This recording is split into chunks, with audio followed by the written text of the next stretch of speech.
Polygraph and interview with Christopher Watts, the 15th of August 18.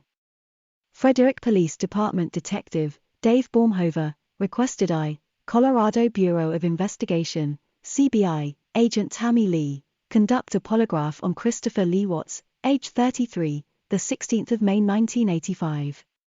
The polygraph was in reference to Watts' possible involvement or knowledge in the disappearance of his pregnant wife, Shanann Watts, age 34, the 1st of October 1984, and their two young daughters, Bella, age 4, the 17th of December 2013, and Celeste, age 3, the 17th of July 2015.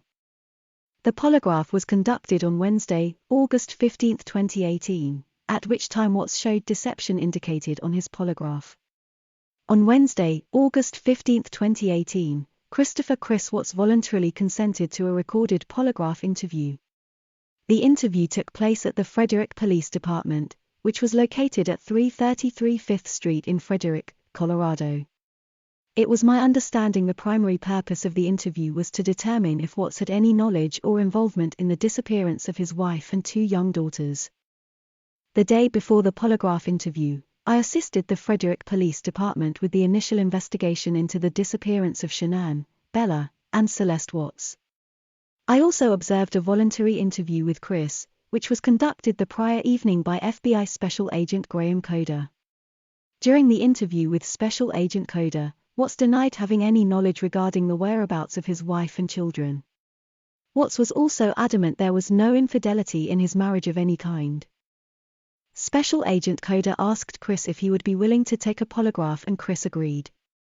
Chris stated he had to pick up his father, later identified as Ronnie Watts, age 62, from the airport early the next morning, so the polygraph was scheduled for Wednesday, August 15, 2018, at 11 a.m. Chris then left the Frederick Police Department for the evening.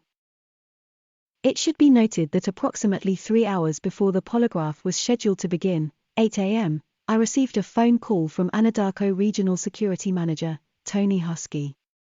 Husky advised he had reviewed Chris's computer network traffic and it was possible Chris had started a relationship with an Anadarko contracted employee. Husky advised he located emails between Chris and the contracted employee, who he identified as Nicole Nikki Kessinger, age 30. Husky said it appeared a relationship between Chris and Kessinger started around June of 2018. Husky further explained Kessinger was on the geosciences side of the company and helped survey land. Husky explained Chris and Kessinger worked out of the same office in Platteville, Colorado. Husky advised he would be forwarding the emails to law enforcement as soon as it was cleared by their legal department. The emails received by Husky are attached to this report. Pre-test interview. On Wednesday, August 15, 2018, at approximately 11 a.m., SA Coder met Chris in the lobby of the Frederick Police Department and escorted him to a private interview room inside the police department. Chris was wearing a short-sleeve North Carolina Tar Heels t-shirt, black athletic shorts, and black flip-flops, no wedding ring. I greeted Chris inside the interview room and the door was shut. I told Chris the door automatically locks from the inside, but there was a key inserted into the lock that could be turned to open the door. I also explained to Chris the door was shut for privacy, but he was not under arrest and could leave at any time. Chris said he understood. It should be noted, I was not wearing a gun, badge, handcuffs, magazines, or any other police insignia during the polygraph and interview. Next, CBI's polygraph procedures were explained to Chris. I read Chris his Miranda rights and explained to him that he did not have to talk to me. Chris signed the advisement of rights form stating he understood his rights and wished to continue with the interview and polygraph. Chris also signed a consent form indicating his willingness to undergo a polygraph examination. During the pre-test interview, Chris told me the following. With regard to Chris' background and upbringing. Growing up, he lived with his mother, father, and sister, Jamie. His father worked as a parts manager for a Ford dealership. His mother worked as a secretary and notary for a used car dealership. Jamie is 7 years older than him. He gets along well with Jamie and her husband. He just saw Jamie and her family during his recent visit to North Carolina. He was in North Carolina August 1 to 7, 2018. Growing up, his family attended First Baptist Church on a fairly regular basis. He was always the quiet kid who followed the rules. Jamie was the rebellious child in the family. Jamie left numerous times after high school and would always move back home. His father was the disciplinarian in the family. His father would not use physical discipline, but would raise his voice. His father struggled with substance abuse after he moved out. It was hard on his father when he left because his father was used to him always being around. His father is his hero and his best friend. After he graduated high school, he moved to Morrisville, North Carolina. He attended NASCAR College in Morrisville, North Carolina. NASCAR College was a mechanical school. He understands numbers and math very well. From 2001 to 2012, he worked for Morrisville Ford. From 2012 to 2014, he worked at Longmorn Ford in Colorado. While he worked for Ford, he developed the onset of carpal tunnel in both of his hands. Since leaving Ford, he no longer has pain in his hands.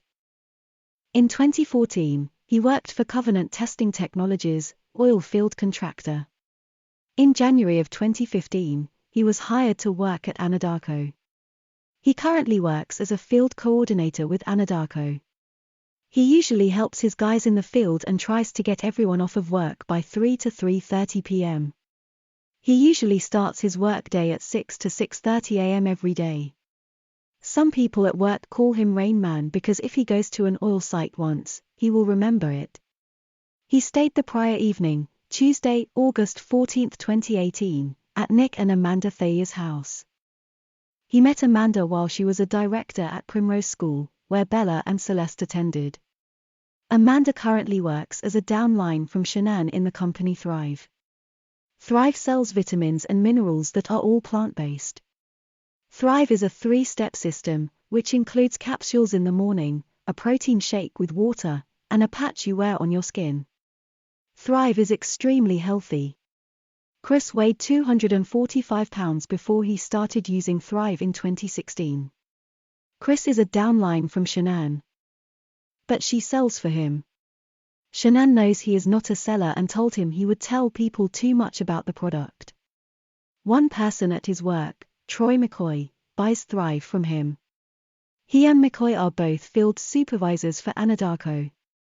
He and McCoy have hung out a few times outside of work with their families.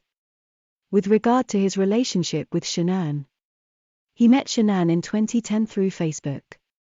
His cousin's wife recommended he and Shanann become friends on Facebook. He started talking to Shanann and they had their first date at a movie theater.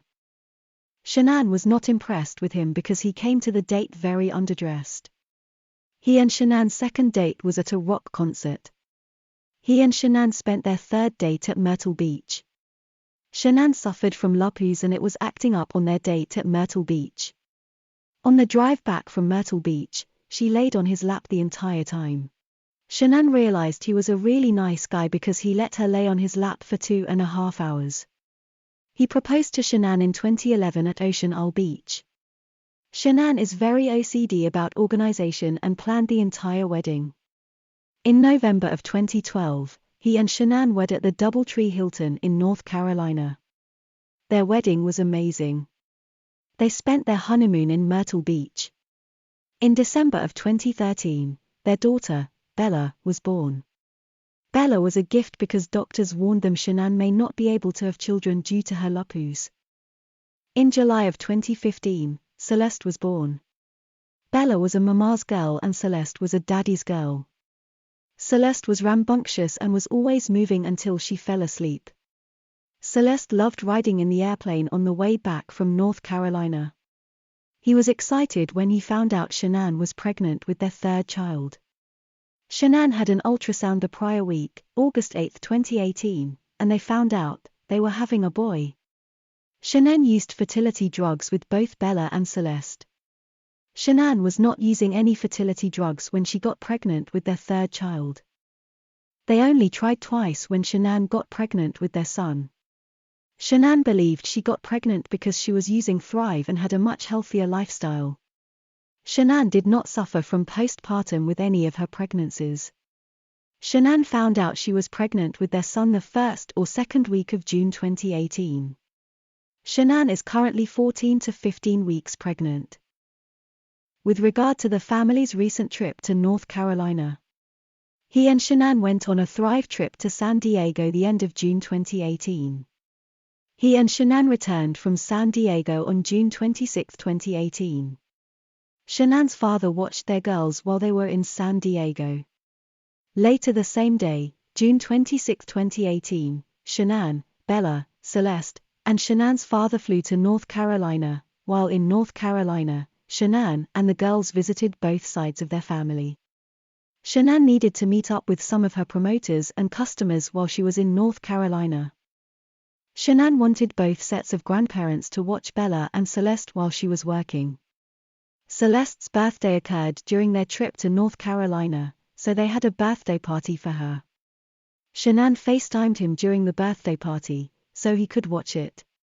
While Shanann and the girls stayed in North Carolina, he stayed at home, worked out, ran, and kept the house together. He flew out to North Carolina on July 31, 2018, so he could fly back to Colorado with Shanann and the girls. He spent a week in North Carolina with his family. The night he arrived in North Carolina, he stayed at Shanann's parents' house. The following day, he, Shanann, and the girls drove to the beach, North Myrtle Beach, and stayed there for 4 to 5 days. It was the first time his daughters had ever seen the beach. Celeste loved the beach and her bathing suit was full of seashells. He was able to visit his paternal grandmother in the nursing home. His grandmother lights up when she sees his daughters. His dad came and picked him up and he spent the day with his parents. He hung out with his parents and visited with his sister and her family. On August 7, 2018, he and Shanann packed up and flew back home to Colorado. On August 8, 2018, he returned to work. On August 10, 2018, Shanann flew out to Arizona with her friend, Nicole Atkinson. He spent Friday, August 10, 2018, Saturday, August 11, 2018, and Sunday, August 12, 2018, with his girls. On Sunday, August 12, 2018, he took his girls to a birthday party for Jeremy Lindstrom's son who turned 4 years old. There was a mini pool at the birthday party and his girls had an epic time. They drove back home after the party and he gave his girls a shower and put them to bed. He waited to hear from Shanann, who was going to fly back to Colorado that evening. Shanann's airplane got delayed because they couldn't find a flight crew. Shanann was supposed to arrive in Denver at 11 p.m., but she didn't end up getting in until approximately 2 a.m.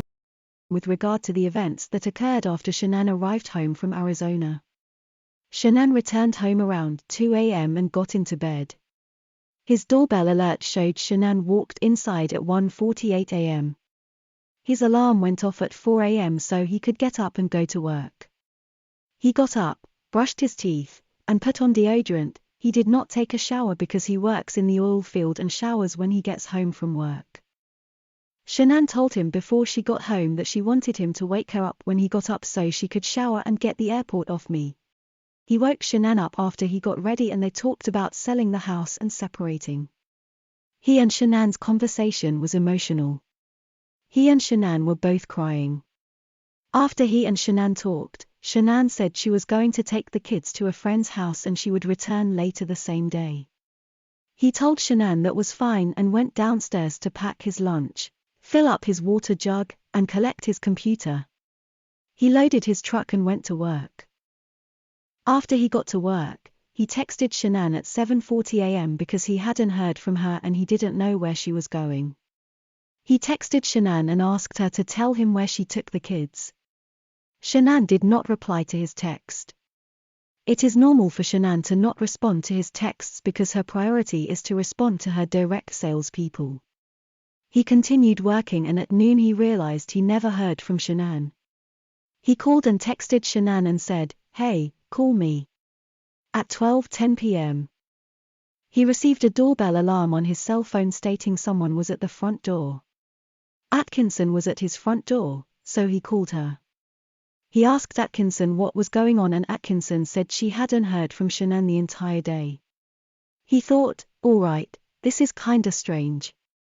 Atkinson told him Shanann's car was there and she could see Shanann's shoes by the front door. He left work and headed home. Atkinson told him there would be a police officer there when he got home. Atkinson wasn't able to get inside because there was a top latch on the inside of the front door. They used the top latch on the front door to make sure the kids cannot get outside without them knowing. The keypad on the outside of the garage door did not work. The police and Atkinson had to wait until he arrived so he could use his garage door opener. When he arrived home, they went inside the house. Car's there, car seats are there, purse is still there, the phone's on the couch, like her wedding ring sitting on the nightstand. There's like no sign of Bella, Celeste, hair anywhere. Bella and Celeste's beds were not made. The sheets were off of his and Shanann's bed. It is common for Shanann to wash the bed sheets when she slept in the bed after coming home directly from the airport. He believed Shanann woke up and decided to strip the bed to wash the sheets. He washed everything, all the sheets Shanann had stripped and left on the floor in the bedroom, and put different sheets from the closet onto the bed. Chris described this had occurred after the police searched his home Monday. The sheets Shanann had taken off the bed should be clean in a pile in the bedroom where he left them. They found Shanann's cell phone and powered it up. There were numerous text messages that started coming through from people trying to get a hold of Shanann. Everything that was there just didn't make sense, as far as, why, what happened? He started reaching out to numerous friends who had car seats or had kids in general. No one had heard from Shanann. Detective Baumhover arrived at his residence and interviewed him, Atkinson, and Atkinson's son, Nick. The police talked to his neighbor because he had a camera with a few different angles. He, Chris, watched the surveillance video and didn't see Shanann leaving at all. There was no video of Shanann leaving out the front of the house. He knew Shanann wouldn't just leave everything at home, which included the girl's medicine. Chris later mentioned that Shanann takes Imitrex for migraines and it was also missing from the residence. The only thing missing from the house were the girls' blankets. The girls usually take their blankets whenever they leave the house. Celeste had a New York Yankees blanket, a little dinosaur, a turtle, and an animated dog. Bella had 2 blankets, but one was left at the house. Bella had a dinosaur and a swan blanket that were missing. Bella's animated cat was left at the house. The police went around his neighborhood to ask if anyone else had surveillance video or if they saw something. We had nothing at all. He hoped Shanann and the girls were just at a friend's house decompressing and they were safe. That evening, Monday, August 13, 2018, he called hospitals and hotels. He kept every light in the house on just in case they came home. He laid in bed, but he didn't sleep. He had friends who came over to show their support. Everyone told him that they hoped Shanann was okay. He hoped he would get a knock on the door, a call, or a text. He hoped Shanann would buy a burner phone, so she could at least call him and tell him she's okay. He misses the kids sitting at the dinner table and having to tell them to eat. He misses the kids throwing their chicken nuggets at him. He went to the kids' rooms to make their beds and he realized he didn't need to turn on their rain machine. Wouldn't be able to read them a book, wasn't going to kiss them goodnight, wasn't giving them their nighttime snack, wasn't giving them their medicine, wasn't getting them dressed for bed, and didn't need to turn on the monitor to watch them. He didn't want to stay in the house Monday night, but he knew he needed to be there in case they came home. Shanann and the girls did not come home Monday night. On Tuesday, August 14, 2018, the police called him and told him they were going to issue a missing persons report. The news crews came over and the police used drones and K9 units. Chris said it all set in, this is not, she's not, they think something happened, because all this right here, this means, that okay, my worst fear, that's where this is going. He hopes wherever Shanann and the girls are, they are safe. I really hope they can just come home. Being at home and not being able to tuck his girls in, it's heart-wrenching, it's earth-shattering right now because those are my kids, those are like you made those kids, you know? His kids were gone for 5 weeks and he got to FaceTime them every night. They were just here, and not knowing where they are now, it's a nightmare right now. With regard to if he still believed Shanann was at a friend's house. At this point, I don't, because all this, everything that's happened now. It made him feel like Shanann vanished and hopefully had the kids at a hotel. He just wants Shanann to be safe. With the FBI and CBI involved in the investigation, it made him feel like maybe someone has Shanann who is not keeping her safe or something terrible has happened, and that's the nightmare. He thought that someone could have hurt his wife and girls. It's running through my mind that somebody has hurt them and that they are not safe. And I really want them to be safe. I want them to come home. With regard to Shanann's trip to Arizona. Shanann was attending a Thrive local conference. Shanann made between $65,000 to $70,000 a year with Thrive. Shanann had approximately 200 people who are signed up under her. With regard to when he first realized he wanted to separate from Shanann. He decided he wanted to separate from Shanann during the 5 weeks Shanann and the girls were in North Carolina. Shanann left for North Carolina on June 26, 2018. While she was gone, he and Shanann could feel the disconnect through their calls and texts. He and Shanann spoke less and were less lovey-dovey. As of a year ago, he could tell his relationship with Shanann wasn't as hot and heavy as when they first met. He hoped the issues in his relationship with Shanann would just work themselves out. He and Shanann stopped going out on dates after they started having children. I'm not gonna blame the kids for disconnection or anything, but we focus on the kids, all the time. He and Shanann stopped having deep conversations. When he flew out to North Carolina, he met Shanann and the girls at the airport. He hugged his girls and gave Shanann a hug and a kiss. You can just feel it start from there. Everything just felt, different. Every night he was in North Carolina, he and Shanann talked, but it was mostly through texts. Shanann's family was there and they really couldn't get their feelings across, except through texts. He arrived in North Carolina on July 31, 2018, and they went to the beach on August 1, 2018. Shanann's father was with them for a few days, so he and Shanann were rarely alone together. He and Shanann discussed over text where their relationship was going. North Carolina was the first time he and Shanann ever discussed separating. If we're bringing a third kid into this world, what's our relationship gonna look like? Is it gonna be, are we gonna work this out, or is this gonna lead to a separation? Is this gonna lead to where, we stay together and be civil with the kids, or are we gonna be our separate ways? Shanann was very emotional and there was a lot of crying. He told Shanann he didn't feel the same connection with her anymore. He didn't feel like he could be himself anymore or the person Shanann needed him to be. Both he and Shanann wanted to see if they could make their relationship work. Shanann suggested they read a book and go to counseling. When Shanann went to Arizona, she confided in many friends about their relationship. After Shanann disappeared, he spoke to many of Shanann's friends who told him they knew he and Shanann were having issues.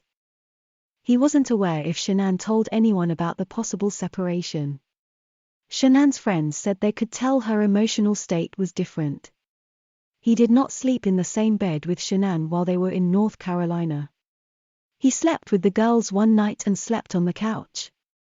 He and Shanann did not have sex in North Carolina. He and Shanann were not affectionate with each other during the trip. Shanann accused him of cheating and he told her, "You know that would never happen, you know the kind of guy I am." He was at his friend Jeremy's house and Jeremy told him he was the type of guy who could go away with his wife for a week and he knew nothing would happen. "People know the kind of person I am, I'm not the type of guy that's just gonna say alright, my wife's gone, who's the girl, I can find for this, 5 weeks, no, that's not me. I respect my wife and she respects me. If she's somewhere safe right now, I don't think it would be with a guy. I never had an inkling she would do the same, do anything to me, you know? Sometimes when Shanann called him while she was gone, he was out for a run or working out and didn't answer the phone. Shanann and the girls had never been away from him for that long in the past. Shanann was more emotional when she was pregnant. Shanann's mother was full-blooded Italian and would make Shanann very anxious. Shanann was under a lot of stress being around both of their families. Shanann most likely confided in her friends, Nicole and Cassie, about her relationship with him. Shanann did not confide in her mother about their relationship. With regard to his physical relationship with Shanann, the last time he and Shanann had sex was in May 2018, when they conceived their third child. He and Shanann talked about having a third child. Shanann kept track of her ovulation cycle. Before May 2018, he and Shanann had sex once or twice a week. There were times they would go a month or two without having sex. He was usually the one who would initiate sex. Most times, he was shot down by Shanann for sex. He enjoyed having sex with Shanann. Shanann was more emotional when she was pregnant. With regard to his and Shanann's relationship with their in-laws, there was an incident while Shanann and the girls were in North Carolina. His mother had ice cream in her house that Celeste was allergic to. Celeste was the type of kid who would lunge to get the ice cream, and her reaction to tree nuts was getting worse each time she saw the allergist. One of his sister's kids ate the ice cream next to Celeste, and Shanann said the kids could no longer visit his parents. When he arrived in North Carolina, his parents told him they hadn't seen the kids for 2 weeks. He was hurt because he wanted his parents to see their grandbabies. He went to visit his parents and sister without Shanann and the girls. With regard to if he and Shanann talked about counseling, he and Shanann discussed going to counseling on August 8, 2018. He told Shanann he didn't think they needed to go to counseling. He felt like anything they needed to say to each other, they could just say. Shanann told him she had married friends who were still going to counseling. He was open to the idea of counseling, but he didn't want to do it. He already felt disconnected from Shanann and didn't feel like counseling was going to help. With regard to his schedule on August 8 to 12, 2018, he worked on Wednesday and Thursday, August 8 and 9, 2018. On Friday, August 10, 2018, he took off work because Shanann flew out to Arizona. Nicole picked Shanann up to go to the airport early in the morning. He hugged Shanann goodbye. He told Shanann to let him know when she arrived and told her he would send her pictures of the girls. When Shanann left for Arizona, he and Shanann talked about counseling and knew the sex of their third child. They weren't going to tell their family what the sex of the baby was until Shanann got home. Nicole knew the sex of the baby and was planning a gender reveal party. He waited for the girls to wake up and then they hung out around the house. He took the girls to the grocery store and to fix his eyeglasses, which had some cracks in the frame. They went to Target and also picked up their click list groceries from King Soopers. His children attend Primrose School in Erie 5 days a week. But the school was closed on Friday, August 10, 2018, for a teacher work day. He and the girls got home around 4:30 p.m. Friday evening, he made the girls dinner and got them ready for bed. He does not call or FaceTime Shanann with the girls while she is gone because the girls would get very upset. Bella asked repeatedly about Shanann while she was in Arizona. Bella and Celeste would have a cry-fest if they talked to Shanann while she was gone. Bella and Celeste went to bed between 7:30 to 8 p.m. After the girls went to bed, he went downstairs and worked out. He watched Sports Center. He did not have anyone come over on Friday. On Saturday, August 11, 2018, Bella got into bed with him that morning and they waited for Celeste to wake up. He was going to go to Costco that day, but Shanann told him she would do it when she returned. He hung out at the house with Bella and Celeste and played outside before it got too hot. He and the girls played inside in their playroom. At 5 p.m., Jeremy Lindstrom's daughter, McKenna, came over to babysit while he went to a Colorado Rockies game. The game started at 6:10 p.m. He went to the Rockies game with people from work, Cody and Sam. Cody, and Sam ate at the Lazy Dog before the game. He did not talk to Cody or Sam about his relationship with Shanann. His supervisor, Luke Epple, was the only one at work that knew he and his wife may get separated. He told Epple to say something if he saw his mind wasn't on task. The Rockies game was part of a raffle they did at work. Their seats were on the third base line, approximately 10 rows up. The Rockies won after a walk-off 3-run home run in the bottom of the 9th inning. He talked to Shanann on the way home from the game to ask her how much he should pay McKenna. He stopped at the ATM inside the Conoco gas station next to his house so he had money to pay McKenna. He got home at approximately 11 p.m. The girls were already sleeping in their own beds. The girls have their own bedrooms and share a Jack and Jill bathroom. On Sunday, August 12, 2018, Bella woke up and went into Celeste's room and woke her up. He and the girls went downstairs and watched Bubble Guppies. He put the girls down early for a nap because Jeremy Lindstrom's son was having his 4th birthday party. He woke the girls up from their nap around 12:30 p.m. and went to Jeremy's house. Chris recalled he and the girls went to Target earlier in the day to purchase a birthday present. Chris said they came home from Target, and he fed them leftover, cold pizza. They stayed at Jeremy's house from 1:15 p.m. until 4:30 to 5 p.m. He didn't know the party was going to have water balloons and a pool. He hadn't packed swimsuits or water shoes for the girls. Celeste and Bella had a lot of fun playing in the water. He sent Shanann pictures and videos of the girls from the party. When they got home, he gave Bella and Celeste a shower because they had sand on them. He got the girls out of the shower, dried them off, put lotion on them, and got their pajamas on. Celeste had on a pink nightgown with a drawing of a bird on it and a nighttime diaper. Bella had on a multicolored nightgown that said Believe or had a unicorn on it. The girls get hot at night, but they don't take off their pajamas. Chris explained sometimes the girls will remove pajama pants if they get hot at night. They went downstairs and the girls wanted more cold pizza for dinner. He FaceTimed Shanann's parents with the girls. Bella and Celeste sat on their little couches and he got them snacks. He gave Celeste vanilla wafers and Bella had some chips. The girls ended up swapping their snacks. He brushed the girls' teeth, had them use the potty, and put them in bed. The girls will lay in bed, but they don't normally get out of bed after their rain machines are on and the lights are out. Bella came out twice that time just cause she knew like Shanann was coming home. Bella came out of her room and asked if Shanann was home yet. He told Bella Shanann would be there when she woke up. Celeste never came out of her room after he put her to bed. Sunday evening, Shanann texted him and told him about the power being out in Arizona from the dust storms. Shanann told him her friends, Addie and Cindy, paid for her dinner. Shanann's flight ended up getting delayed. He could tell Shanann was ready to get home to see her girls. She was just ready to be home. Be with us, and just kind of like, just be around us. Shanann was supposed to be home at 11 p.m. before her flight got delayed. Shanann didn't end up getting home until 2 a.m. He felt Shanann get into bed. The doorbell motion sensor picked Shanann up as she walked up to the front door, which he explained he saw on his phone later that day, Monday. The doorbell alert is tied to his entire home security system.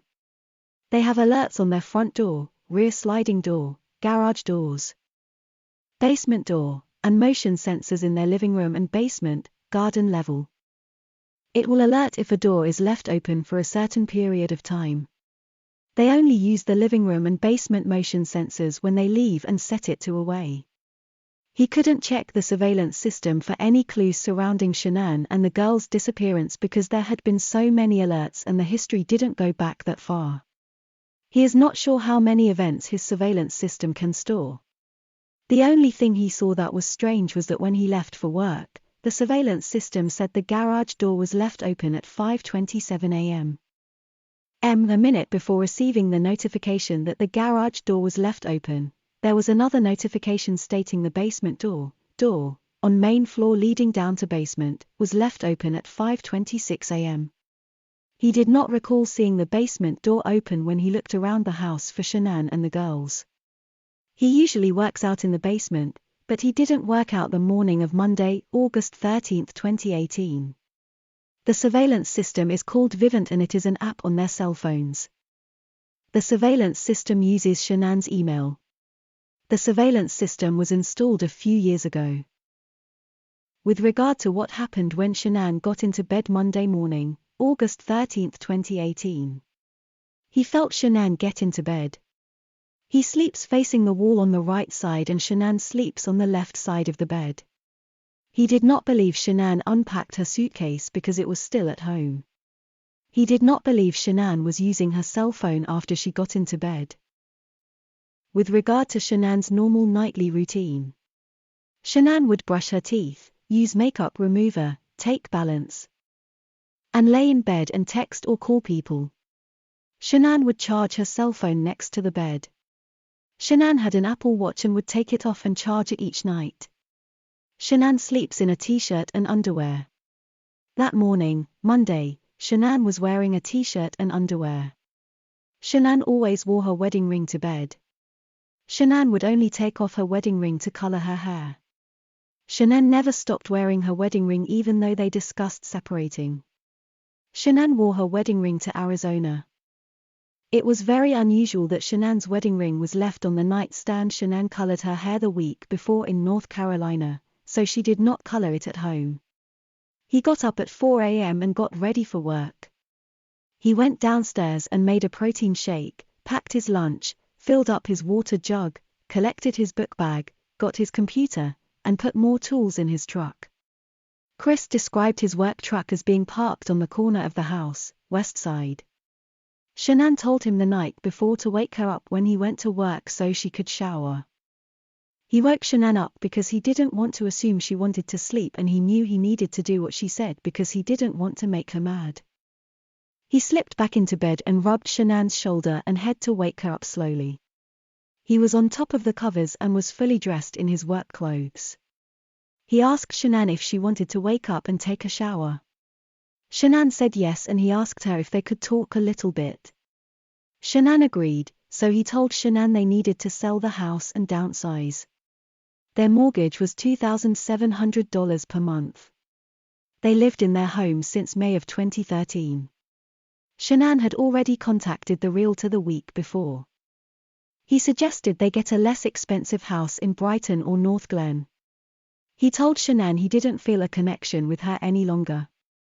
He told Shanann their relationship wasn't working and the love they had for each other in the beginning was gone. Shanann cried and it was very emotional. Shanann was upset and she asked him if there was someone else. He told Shanann there was no one else and it was just him talking to her about their relationship.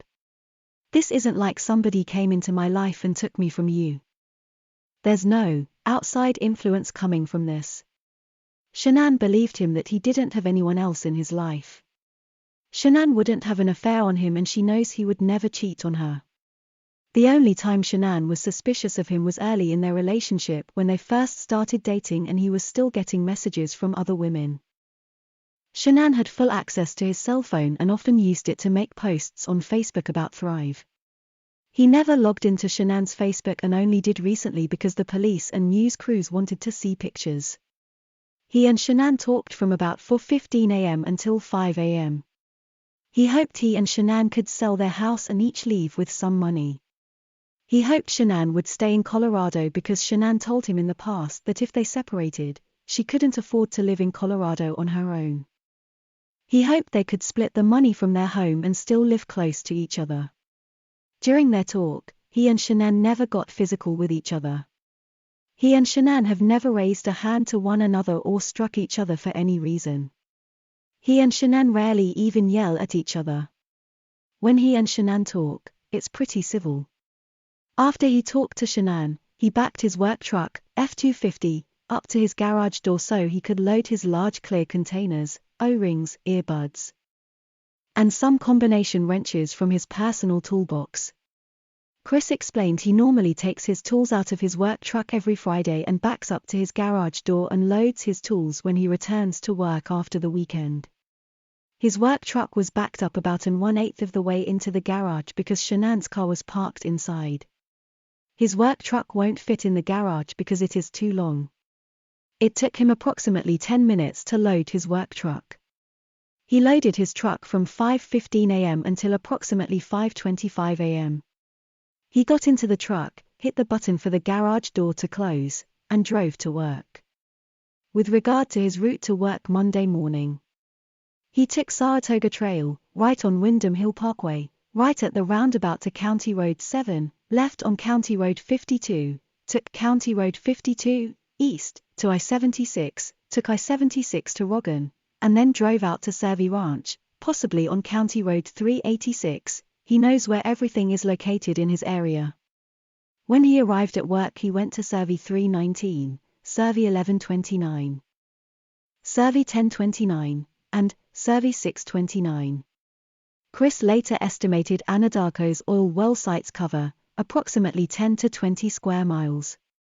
Chris explained there is also a large number of cattle, sheep, and irrigation spots on the property.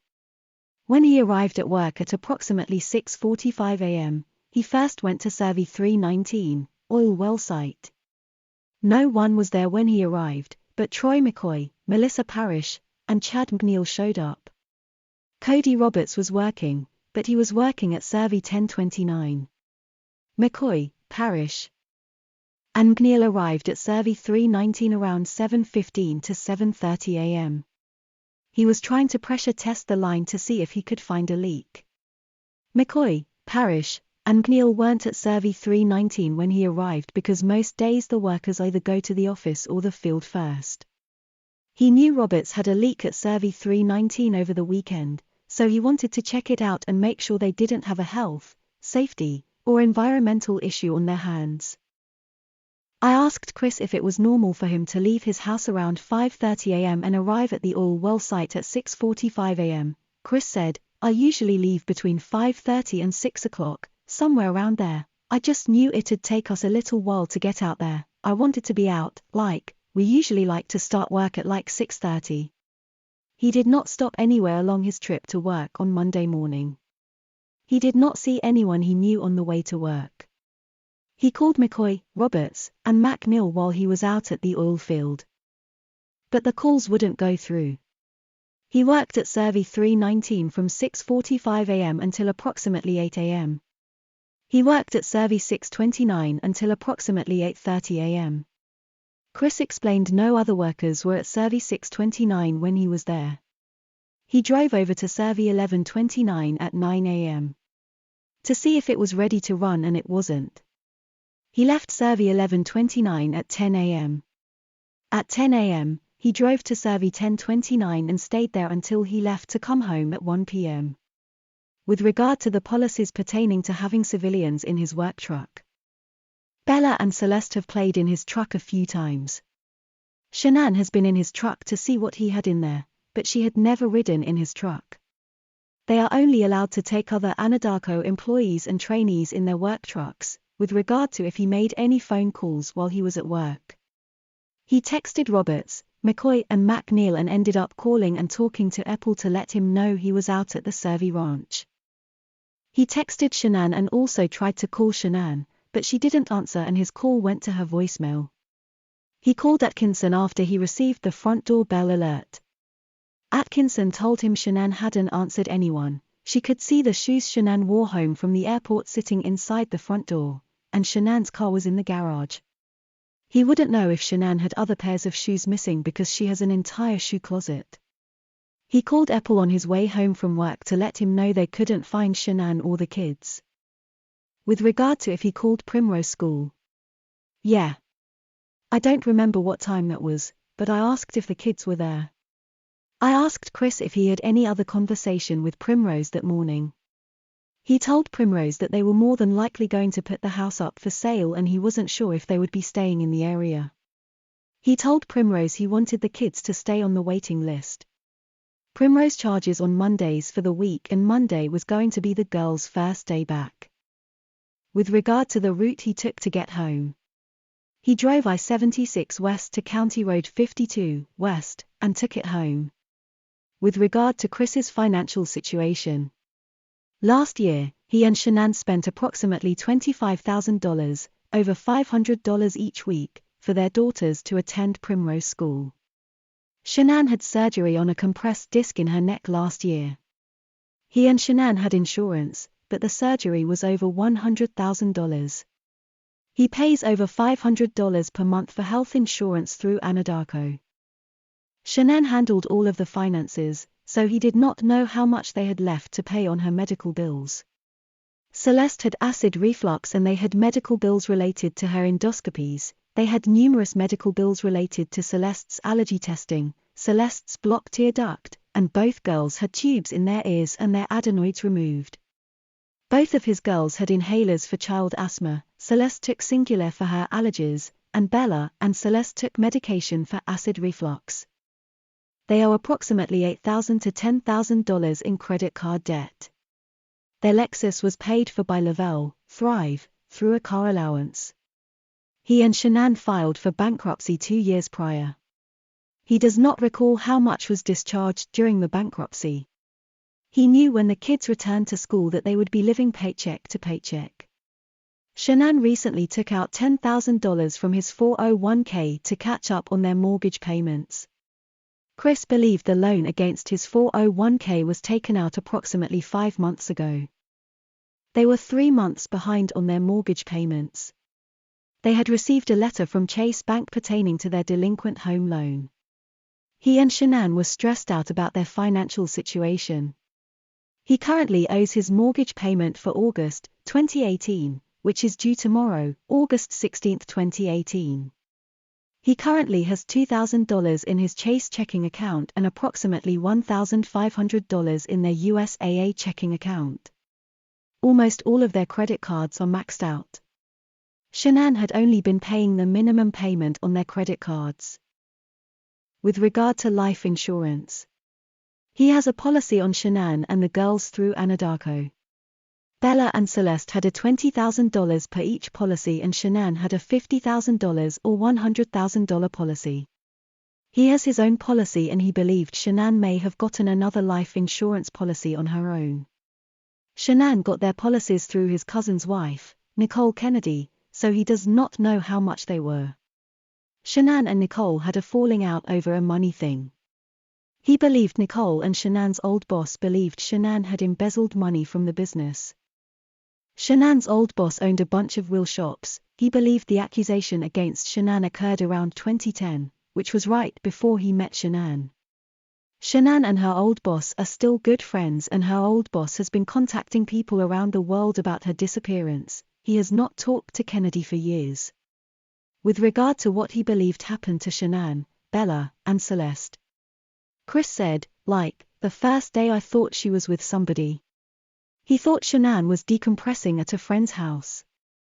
He now believes Shanann is not safe, is possibly in trouble, or somebody has hurt her and the kids. Next, I asked Chris if he could pass a question on the polygraph, related to if he physically caused Shanann's disappearance. Chris replied, yes. I asked Chris to tell me what the question meant to him and what he believed I was asking. Chris stated, I feel like you're asking me, did I have anything to do with it myself or did I help somebody do it, and I had no part in any of that. I then asked Chris to tell me all the ways someone could physically make someone disappear.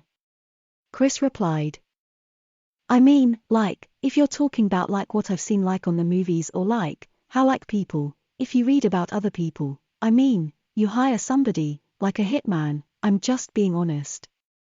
I asked Chris to think about all of the possible scenarios in his head and he said he could hire someone, or a person would use someone they knew to do it. At that point, Chris giggled and told me it was a hard question to answer because he had nothing to do with the disappearance. Chris said he didn't like to think about it. I explained to Chris that a person could physically cause another person's disappearance by murdering them. Chris agreed with my statement. I asked Chris to list all the physical ways a person could cause someone's disappearance through murder.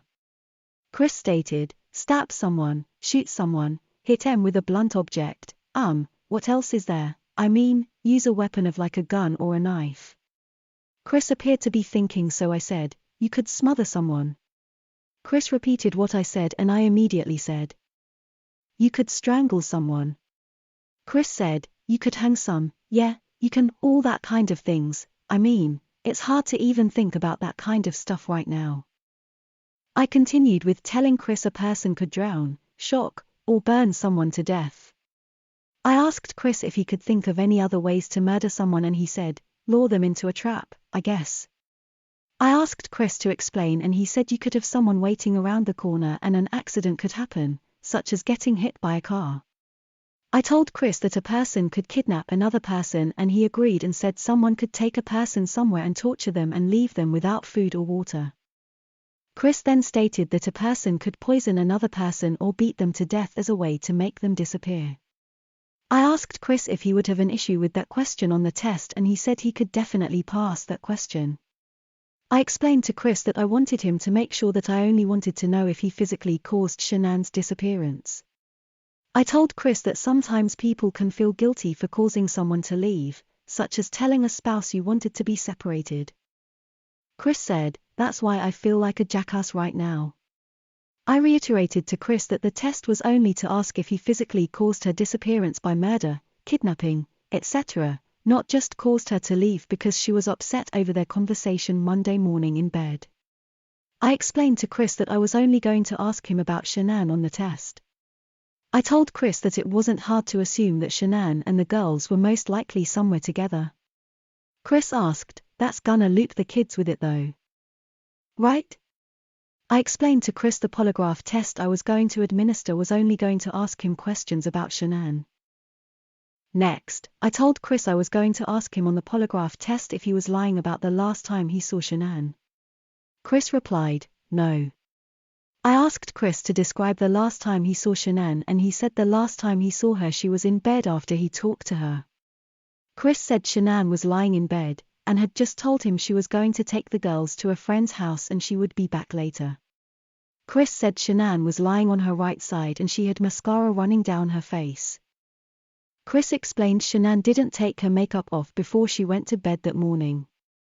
Chris said the last time he saw his children was on the baby monitor as it was cycling back and forth. I told Chris I had to talk about the worst case scenario and told him if he murdered Shanann, that image he described would not have been the last time he saw her. Chris said, I know, I agree with that. I told Chris if he murdered Shanann in the house, she was obviously removed at some point. So her lying in the bed would not have been the last time he saw her. Chris said he agreed. Lastly, I told Chris I wanted to ask him on the polygraph if he knows where Shanann is now. Chris replied by saying, I do not. I told Chris he was cooperating with the missing person investigation, and the question centered around him actually knowing the location of Shanann, but not telling the police. I told Chris that Shanann could have called him and told him her whereabouts, or if he actually murdered her, he would know the location where he or someone else dumped Shanann's body. I told Chris that if the last time he saw Shanann she was in bed crying, he would be able to pass the question because we all knew Shanann was no longer in bed. I asked Chris what his answers would be to all three of the posed questions and he responded, I had nothing to do with what's going on right now, I did not physically harm her, I did, last time I saw her was in bed laying on her side with some mascara on her face after we had a conversation and I do not know where she is right now. I asked Chris who he believed would have hurt Shanann and the girls, and he said he exhausted every option. Chris said he thought it was possibly a stranger who had Shanann and the kids and they're not safe right now, and that they've been physically hurt. I asked Chris to tell me what he thought should happen to the person if indeed his wife and children were murdered. Chris said, the worst possible thing. I asked Chris to explain and he said, it's either gonna be like life in prison or the death penalty, isn't it? That's the only two things you really can do. I asked Chris if he had any more information he hadn't shared with the detectives and he said no. Chris said he exhausted every option of reaching out to friends and family members who may have seen or heard from Shanann. During the entirety of the pre-test interview, Chris denied any involvement in his wife and daughter's disappearance as well as any infidelity. Polygraph questions. A polygraph examination was administered using a recognized directed, like comparison technique, the Utah 3-question test. The examination utilized a Lafayette computerized instrument, number 381938, model LX5000, which continuously monitors and records respiration, electrodermal activity, and cardiovascular functioning.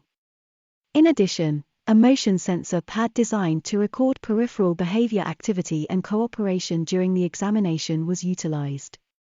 The instrument passed internal self-calibration prior to the exam.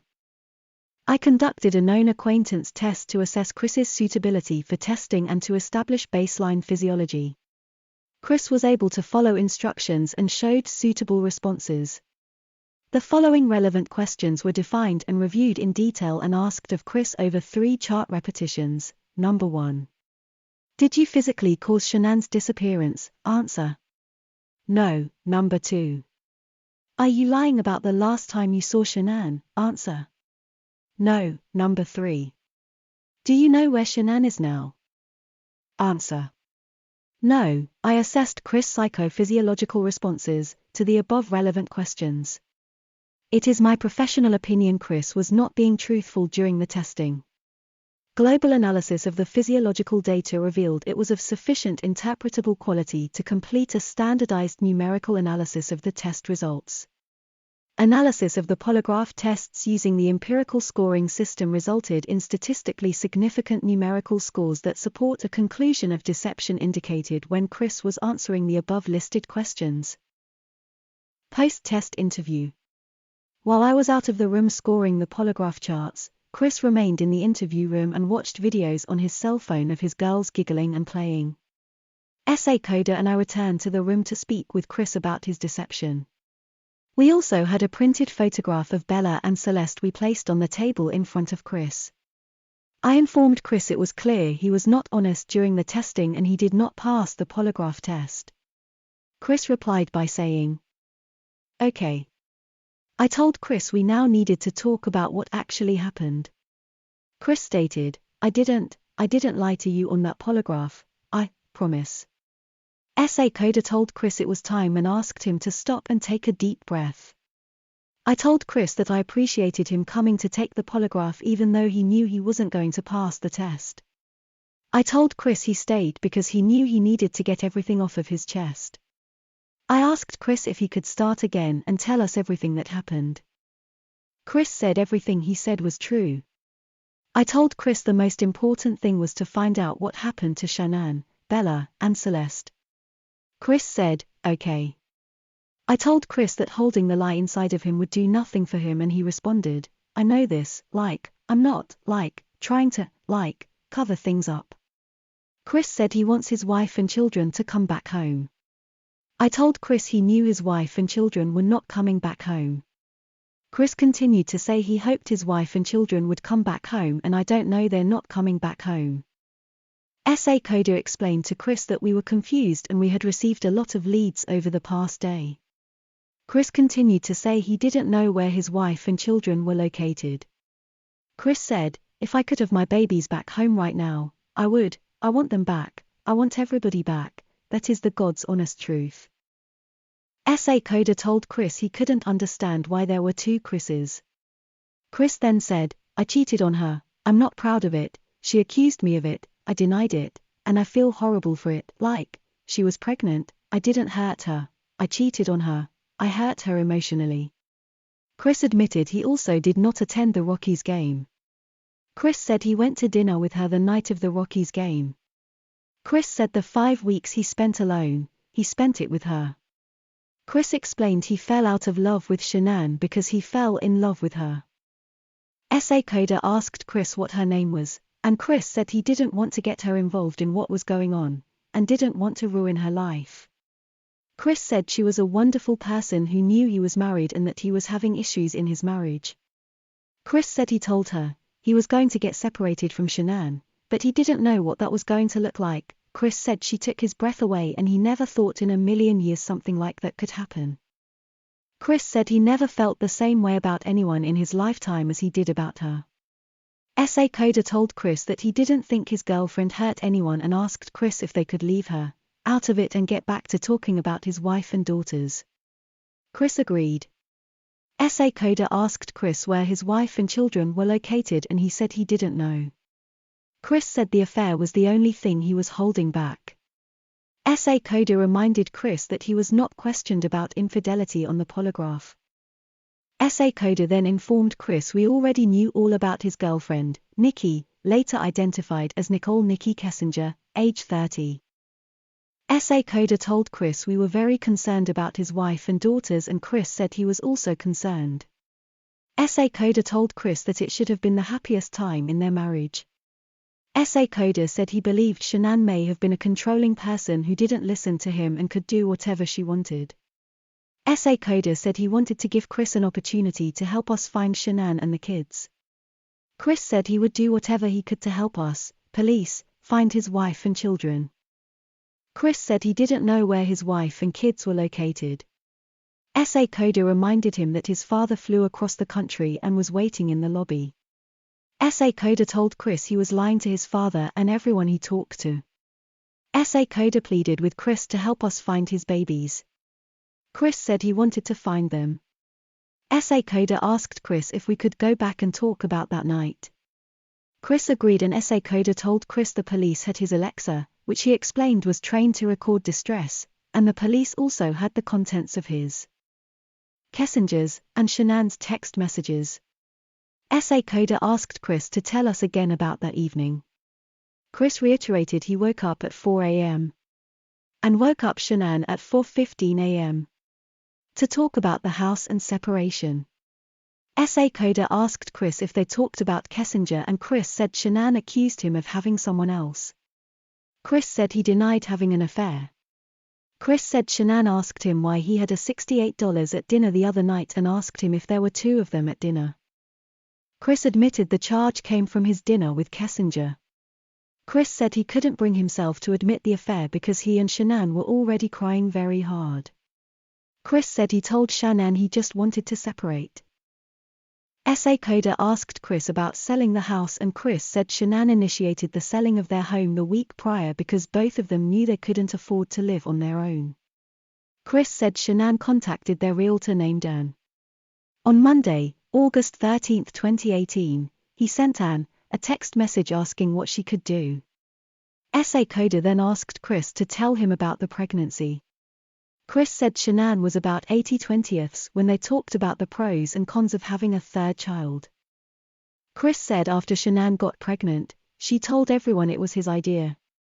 Chris said he wanted to have a son. Chris said Shanann told her friends after she was pregnant she was 70/30ths against the pregnancy. Chris said he was confused, why Shanann would say such a thing. SA Coda asked Chris if he understood that some of what he was saying didn't make sense. Chris said, I know. SA Coda said he didn't understand how a woman and two kids could vanish off the face of the earth. Chris said, I promise you, I have nothing on my hands I did nothing to those kids or her, to make them vanish. Chris told us it was on video that he left and was in his truck. Chris said, I didn't, load anything into my truck besides my tools, my container, my book bag, my water jug, my lunchbox. SA Coda asked Chris what happened next and Chris said he drove out of the driveway. SA Coda asked Chris what happened with his wife and kids before he drove out of the driveway. Chris said, I didn't do anything with them, they were still in the house. SA Coda asked Chris where his wife and kids went and Chris said he didn't know. SA Coda told Chris that his wife wasn't the type of person to vanish and Chris agreed. SA Coda told Chris that his wife had plans that day and during the week and did not leave because she wanted to. Chris said, K. Chris said he didn't do anything to Shanann or the girls. I asked Chris if it was an accident and he replied, I didn't do anything. I again asked Chris if it was an accident and he said there was not an accident and if there was, he wasn't in the house when it occurred. Chris said he did not cause an accident and didn't do anything to his wife and kids. SA Coda asked Chris if it was a misunderstanding and Chris said the only misunderstanding was that he didn't tell Shanann about the affair. Chris said he couldn't bring himself to tell Shanann about the affair. SA Coder asked Chris how the separation was going to work, and Chris said he planned on getting his own place. Chris said he anticipated having 50-50th split with the kids. Chris said he planned to take it slow with Kessinger to see if anything developed. I told Chris I found it hard to believe he and Shanann had an emotional conversation with Shanann where they were both crying and he had yet to shed one tear in the 2 days we interviewed him. Chris said he loved his girls and it didn't mean anything that he hadn't shed any tears. At that point, Chris appeared to force a sniffle. Chris said him not crying didn't mean he didn't love his kids or his wife. I told Chris it didn't make any sense, and he said, I'm hoping they're still around I'm hoping they're still somewhere, alive. I told Chris he no longer had his girls to take care of and the loss of them should cause him pain. Chris said he did feel pain. I told Chris I wanted to see the guy who felt bad about what he did and wanted to get it off his chest so the police could find his little girls. So his girls were not out in the middle of a field somewhere. Chris said, I love those girls to death. Chris said he was showing us the Chris who cared about his girls and wife. Chris said his lack of tears didn't mean he lacked love for them. I told Chris it was weird and didn't make sense. Chris said he understood and could see my point. I told Chris that I understood how some people could be pushed to do something they regret. Chris said, I know. SA Coder told Chris that we could keep talking to him once we found his girls. SA Coder told Chris we would continue to talk to him no matter what he told us. I asked Chris if Shanann did something to the girls and he said, no, I don't know, I have no clue. I asked Chris, did Shanann do something to them and then did you feel like you had to do something to Shanann? Chris sighed and said, no, they were at the house when I left, they were there. I told Chris that the only way Shanann and the girls could have left was in his truck. Chris said, there's no way cause, like, I didn't just throw them in my truck. I reminded Chris his truck had GPS installed. I asked Chris if he knew the GPS would ping every 10 seconds and he said yes. I told Chris we were going to find out exactly where he went. Chris said, I know. SA Coder asked Chris if we weren't asking him the right questions and Chris said, you're asking all the questions. SA Coder asked Chris what we were doing wrong and he said we weren't doing anything wrong. SA Coder asked Chris if Shanann did something and he said, I don't think she did anything to these kids, we both loved them with all our hearts, there's no way. I told Chris it could have been an accident because I knew something happened inside his house. I asked Chris if something happened to his baby girls and then he felt like he needed to take something into his own hands and deal with it. SA Coder asked if he had to clean something up for Shanann. I told Chris I knew he loved his girls with all of his heart, but sometimes people make mistakes. SA Coder asked Chris what he was thinking about and he replied, she couldn't have. I asked Chris which one of his girls had breathing problems. Chris explained both of his girls had inhalers, but Celeste had the endoscopy and surgeries. I asked Chris if he thought Celeste had trouble breathing and Shanann freaked out and decided she didn't want to live without her baby girl. Chris said he didn't think so. Next, I talked to Chris about a cold case homicide from Aurora where a male beat a family to death with a ball-peen hammer. I told Chris that the only survivor of the attack was a 3-year-old girl. I told Chris the girl grew up with no family and she admitted she wished she had died with her family. I told Chris I have seen parents panic and decide their children can't live without each other. I told Chris I have also worked on a case where a mother smothered her 2 children because she didn't want her husband to take her children away from her. I told Chris that the mother felt like she was doing right by her children, and was saving them future pain. Chris looked at me and asked, why? How's she saving them pain? I told Chris the mom didn't want them to have to live a life without her. SA Coder told Chris it was a weight that was going to be on him forever unless we could resolve it. I told Chris we were giving him a lifeline and he needed to reach out and take it. SA Coder then pointed to the photograph of Bella and Celeste and asked Chris if the girls looked like the photograph. Chris pointed to Celeste and explained she wore the same dress on August 8th or 9th, because he recalled having to unbutton 2 buttons on the back of the dress in order to get her pajamas on that evening. SA Coda asked Chris if he made sure the girls were warm when they left the house, and Chris seemed confused and said his girls were always warm and their beds were always warm. SA Coda asked Chris if they were taking care of the girls at the very end, and he said the girls were always taken care of and never missed a meal. I told Chris he took the girls out of the house with their blankets and animals because he cared. Chris said, I'm always caring for these kids, there's nothing in this worth they in my life. I told Chris I believed either he or Shanann made a mistake. I told Chris I was getting concerned that maybe he did something to all three of them. Chris said, I did not do anything to these kids. I asked Chris what Shanann did to the girls, and he immediately asked if he could talk to his dad. SA Coda asked Chris if he would please tell his dad what happened. Chris said he had been in there for 5 to 6 hours and asked if he could just talk to his dad. SA Coda recommended Chris's dad come into the interview room instead, since there was a lot of activity in the lobby area of the police department. SA Coda asked Chris what he would tell his dad, and Chris said he would tell his dad he loved him and wanted him to be by his side. SA Coda told Chris that it seemed he wanted to get everything off his chest and asked him if he could explain further what happened between Shanann and the girls. Chris said he talked to Shanann about the separation, the house, and Shanann asked about the affair. Chris said Shanann had mascara running down her face and it was very emotional. SA Coda asked Chris if he promised to talk to his dad and tell him everything, and Chris agreed. SA Coda asked Chris if it would be easier for him to tell his dad and his dad could tell us. Chris said, I don't know.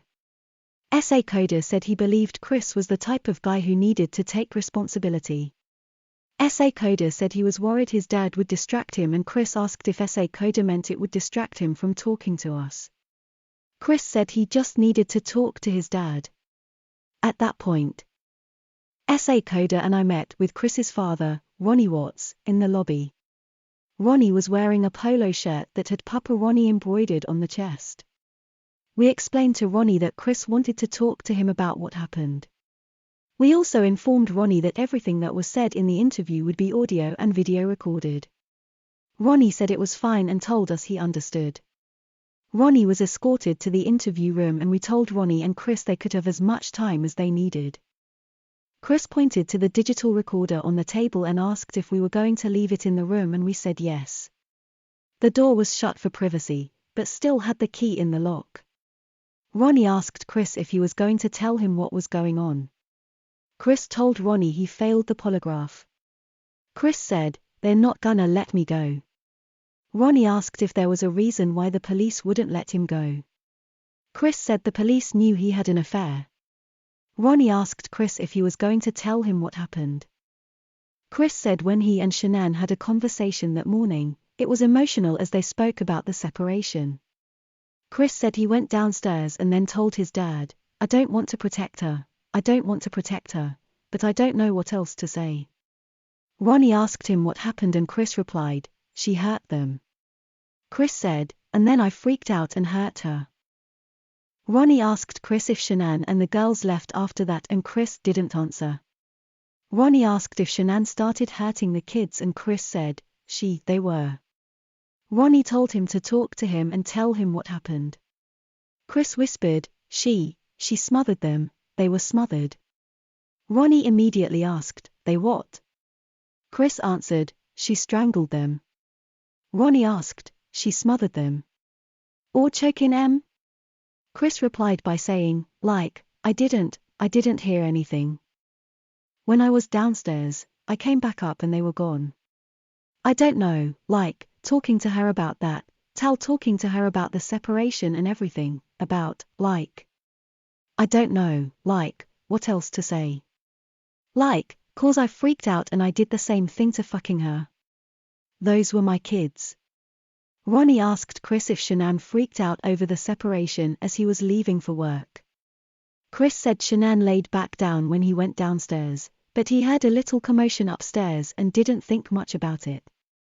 Chris said he went back upstairs and saw Shanann on top of Celeste. Ronnie asked Chris if Shanann was choking Celeste and if Shanann killed Celeste. Chris said, they were blue. Ronnie asked, both of them, and Chris said yes.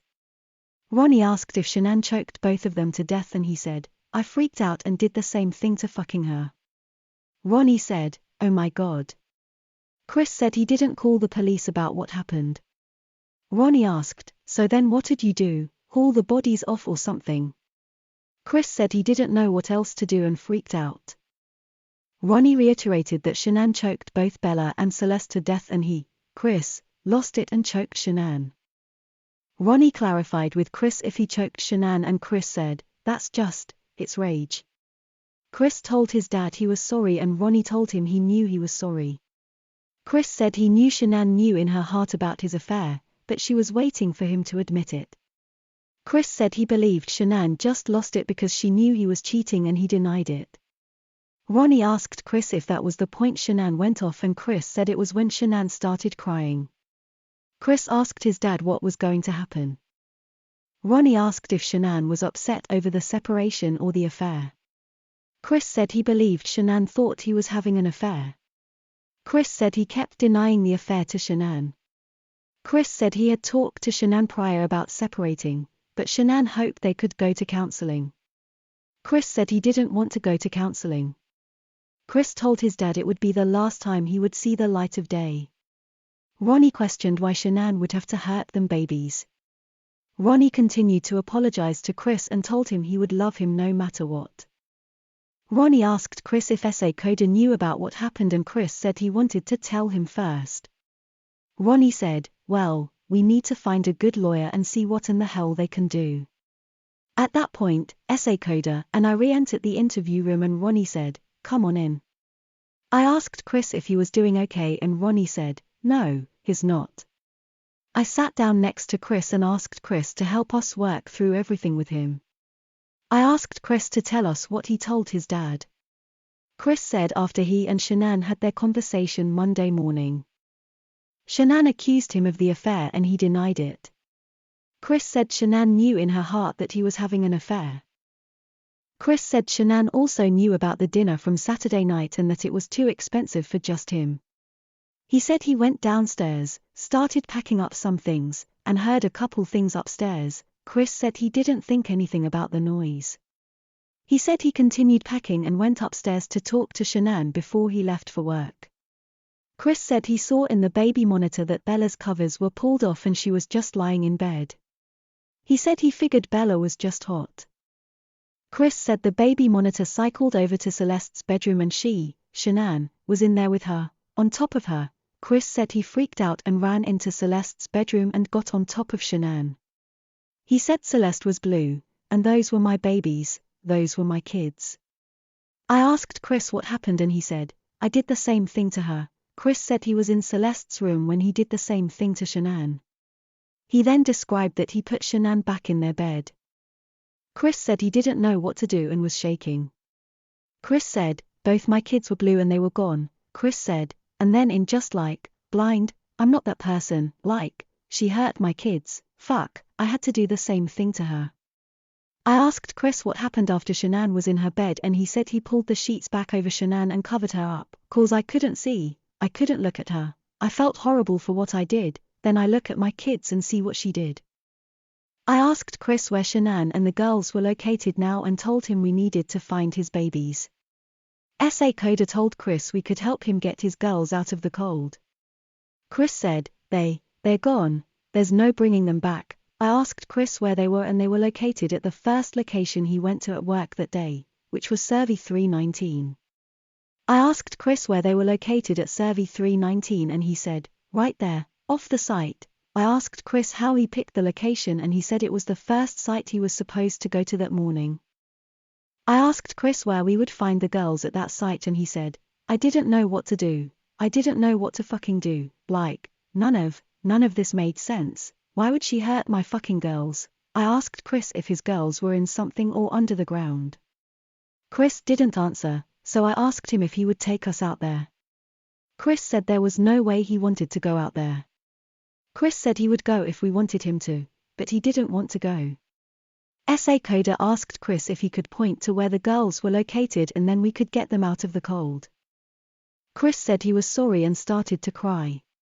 Chris asked us not to think anything less of him. SA Coda asked Chris if all 3 girls were out at Survey 319 and he said yes. I asked Chris what Shanann was doing to Celeste and he said she was on top of her with her hands around Celeste's neck. SA Coda asked Chris if he actually saw it and Chris confirmed he saw it on the baby monitor. Chris said that is when he ran into Celeste's bedroom and threw Shanann off of Celeste. Chris said he saw that Celeste was already blue and not moving. Chris said he went into a blind rage and did the same thing to Shanann. I asked Chris if he ever went into Bella's bedroom, and he said after he put Shanann back into their bed, he saw Bella on the baby monitor and just knew by the way she was sprawled out. I asked Chris if that was when he packed up the girls' special stuff, blankets and stuffed animals, and Chris nodded yes. I asked Chris how he got the girls out to Survey 319 and he explained he took them in his work truck. Chris said he put Shanann and the girls right behind his driver's seat. I asked Chris what he was thinking and he said he was thinking that his babies were gone and that he put his hands around his wife's neck and did that same thing.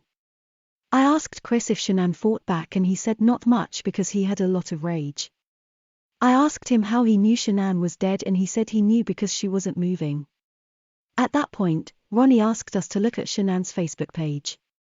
Ronnie explained 2 days ago, Shanann posted a photograph of a 5-foot-tall baby doll that was lying on the couch.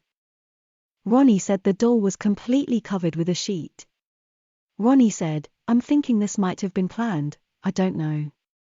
Ronnie said the caption read, what do you say to this? Ronnie said the sheet covered the doll's head and the only thing sticking out was the doll's feet. Ronnie said Shanann commented that Bella had put the sheet on the doll. Ronnie said a kid wouldn't do such a thing. SA Coda asked Chris if he recalled the incident and Chris said Shanann made fun of it and thought it was funny. I asked Chris if Bella did it and he said he didn't know because he couldn't recall. Ronnie said he was around Bella and Bella would only cover her baby dolls up to their stomach. Ronnie said he never saw Bella cover a doll's head like it was a body. Chris then looked at SA Coda and I, and said he was sorry for lying to us. SA Coda told Chris he was a good man and Chris immediately responded, I'm not a good man. SA Coda told Chris he stayed to talk even though he knew it was going to be difficult. Chris said, I stayed here for 6 hours and 11 minutes so far. Chris was reading the counter on the digital audio recorder. Ronnie said he could understand how rage could come out by seeing your kids dead. Chris told his dad he didn't understand what it felt like to see his daughters blue in the face. I told Chris his dad was going to love him no matter what. Chris looked at his dad and asked how he could still love someone who killed their wife. Chris said, nothing will ever be the same again. SA Coda asked Chris if Shanann was on top of Celeste when he got into the room. Chris said yes. Ronnie asked Chris if Shanann's hands were around Celeste's throat and Chris said he didn't know what to do. SA Coda asked Chris if he was trying to save Celeste and he said, she was already blue in the face. She wasn't moving, her head just laying over limp like that. I told Chris it was very important to know where he put the girls at the oil well site and he said, I didn't know what else to do. I didn't know what else to do. I was so scared. It's like, my wife just did this and I just did that. What do I do? Anything that I would do from there was just gonna be, just insensitive and just a horrible thing. SA Coda told Chris he was in a tough spot. I asked Chris if he would show us where they were located and he asked, what's gonna happen? SA Coda told Chris we were going to help his girls get out of there. SA Coda asked Chris if he preferred one of his co-workers go out there and he said, oh my god, no. No, Chris said SA Coda told him everyone thinks of him as a good man but they will say, what the fuck did you do Chris? Why didn't you just tell the cops to begin with? Chris said he could not have his co-workers show us out to the all-well site because they were just going to form their own opinions about him once they figure everything out. SA Coda told Chris the girls were still his babies and I told him he didn't want someone else to find them out there. Chris agreed to show us where they were located at the site. I told Chris that SA Coda and I needed to step out of the room to get some things arranged. Ronnie agreed to stay in the room with Chris. While SA Coda and I were out of the room, Ronnie told Chris he was sorry. Chris said, I didn't know what the fuck to do, this is just fucking horrible. Chris said, the problem is, I don't even know if the police, believe me or not. Ronnie said, I know you'd never do nothing to hurt no children, never, that was your life right there, those little girls. Chris told Ronnie that his mother always said Shanann was an unstable person, but he never believed in a million years that could happen.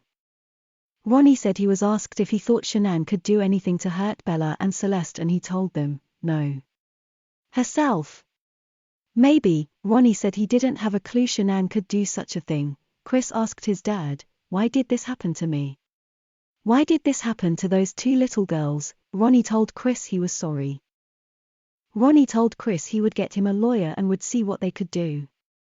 Ronnie asked Chris if Shanann killed both of their girls while they were sleeping and Chris said yep. Chris said, I emotionally drove her to do something stupid. Ronnie told Chris it was not his fault and not to blame himself for it. Chris said, it's all I can do right now. Ronnie said they would probably call it a crime of passion and Chris replied, I don't know, like, just because I hid it, that's the thing that's gonna break the camel's back right there. I didn't just call the police right after it happened. Chris asked Ronnie if he told his mom yet and Ronnie said no. Chris told Ronnie that Shanann had a temper and 1 minute she would be okay and the next minute she would not be okay. Ronnie asked Chris what Shanann said that morning when he told her everything. Chris said Shanann asked him why and asked him why he wanted to give up. Chris said Shanann told him, fuck you, and fuck you, and fuck you. Ronnie continued to question Chris about why Shanann would take any of it out on the girls. Chris said he ruined everyone's life, which included his family and friends. Chris then asked his dad if he should call his foreman and tell him he was going to go out to the oil well site. Ronnie asked if he could just describe where Shanann and the girls were and Chris said no. Ronnie asked Chris if they were buried in something and Chris said, Shanann is. Ronnie asked about the babies and Chris said, that's what I feel horrible about, they're in a freaking oil tank, I didn't know what else to do. Chris said, please, God, forgive me for everything. Ronnie said, babies, babies, babies. Chris replied by saying, they're gone. Chris said Shanann took it out on the girls because of him. Chris told his dad that he didn't know how unstable Shanann was. Ronnie said Chris's mother also believed Shanann was unstable, a narcissist, and bipolar. Essay coder and I returned to the room a short time later and Ronnie advised he needed to step out to use the bathroom and to text his daughter. Ronnie asked Essay Coder about finding a lawyer who wasn't a public defender and Essay Coder and Ronnie agreed they would discuss it later. I walked Ronnie to the lobby and returned to the room. We returned with a colored photograph, approximate 8.5 inches by 11 inches, which was taken from a drone earlier the same day.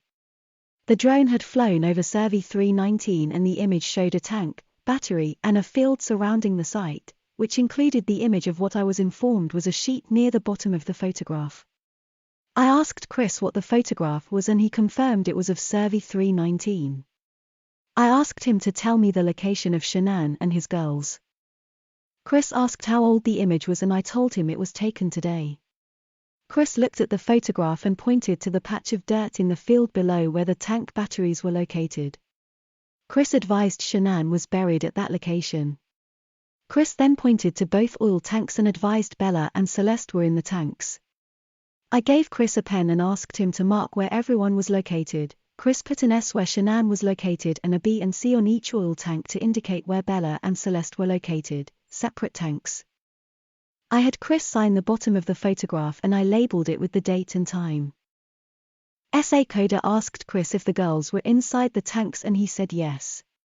Essay Coder asked Chris if someone who didn't know what they were doing could open the tanks. Chris nodded yes. I asked Chris what was in the tanks and he said it was a mixture of oil and water. I asked Chris about the sheet located in the field and he said the sheet was what Shanann had been wrapped in. I asked Chris what the girls were wrapped in and he said they were just in their pajamas. I asked Chris if they were wrapped in their blankets and he shook his head no. I asked where the girls' blankets and stuffed animals went and he advised they probably blew away in the wind. Chris said the blankets and stuffed animals were left by the sheet, which was near Shanann's grave. Chris explained he dug Shanann's grave using a shovel, from the back of his work truck. Chris said he always had a shovel with him at work. I asked Chris how Shanann was dressed and he said she was wearing a black or grey t-shirt and blue underwear. I asked Chris how much time passed from the time he put her back in bed after she was deceased until he put her in the truck. Chris said it only took minutes. I asked Chris if he was sure the girls' blankets and animals weren't going to be in the tanks, and he said no. Chris said the blankets and animals were left near the sheet, by the grave. SA Coda asked Chris what the girls were wearing, and he said they were wearing nightgowns. Chris said Celeste was wearing a pink nightgown with birds on it, and Bella's nightgown had a unicorn or believe on it. SA Coda asked Chris how someone could get the girls out of the tank. And he said the girls were inside 20-foot tanks, which had hatches on the top. SA Coda asked Chris how far down the girls were in the tanks, and Chris said it depended on the fluid level in the tank. SA Coda asked Chris if there was any chance his baby monitor recorded anything, and Chris said no.